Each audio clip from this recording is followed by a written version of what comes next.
Sono usciti i calendari di promozione e sarà debutto interno allo stadio Seneto per l'Acragas di Sebi Catania che ospiterà il Pro Ragusa il prossimo 28 settembre. Lo ha deciso la LND Sicilia che ha provveduto a diramare il calendario della stagione 2025-26 e relativo al campionato di promozione Girone D. Intanto l'Acragas si presenterà ai tifosi venerdì 19 settembre alle ore 18:30 presso lo stadio Esseneto di Agrigento. Sarà presente l'intero staff dirigenziale e tecnico, oltre la rosa di calciatori al completo.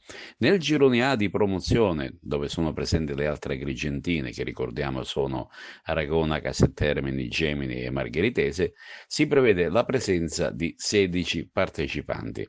Prima giornata impegnativa per tre squadre che debutteranno fuori casa.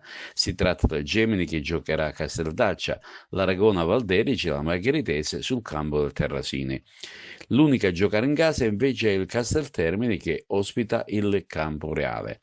Il primo derby programmato sarà la quarta giornata tra Gemini e Casteltermini, mentre alla quinta ci sarà Casteltermini-Aragona.